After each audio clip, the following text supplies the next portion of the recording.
அந்த சாத்தான் சபைக்கும் ஆட்கள் போறாங்க.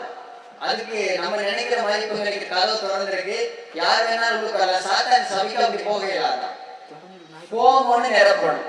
கேளுங்க, ஃபார்ம் நிரப்பி கொண்டு போய் கொடுக்கணும். அதுக்கப்புறம் என்ன செய்வான்னு கேட்டா, அவங்கள மெம்பர்ஷிப் கேளுங்களா, உங்களை சாத்தான் சபைக்கு உள்வாங்குவாங்க. உங்க உடம்புல ஒரு அடையாளம் கொடுத்துவாங்க, சாத்தானி சபை உறுப்பினர் மெம்பர்ஷிப், சாத்தானி சபை உறுப்பினர். அதுக்கப்புறம் ரகசியமா ஆராதிப்பாங்க. பப்ளிக்காக செய்ய முடியாது. இப்ப நம்ம பப்ளிக்கா செய்யறோம், கூட்டங்கள் நடத்துற, பேய ஓட்டுறோம், போலீஸ்க்கு சொல்றோம், இல்ல நம்ம பப்ளிக்கா செய்ய முடியாது சாத்தானி சபையில.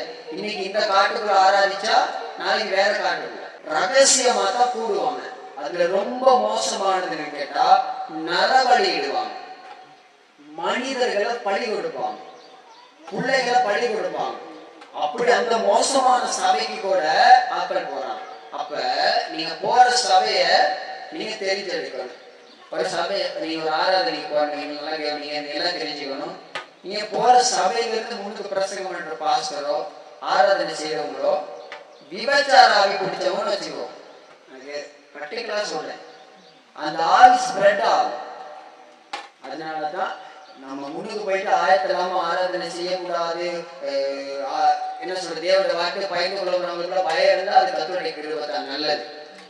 ஏன்னா முன்னுக்கு இருந்து பிரசவம் பண்றவனோ ஆராதனை நடத்துறவனோ கல்லனா இருந்தா, விபச்சார ஆவி பிடிச்சவனா இருந்தா, அந்த ஆவித்தான் சபை முழுக்க போகும். பழமொழி என்ன சொல்லுவாங்க, ஒரு பானை சோற்றுக்கு ஒரு சோறு பாதம்.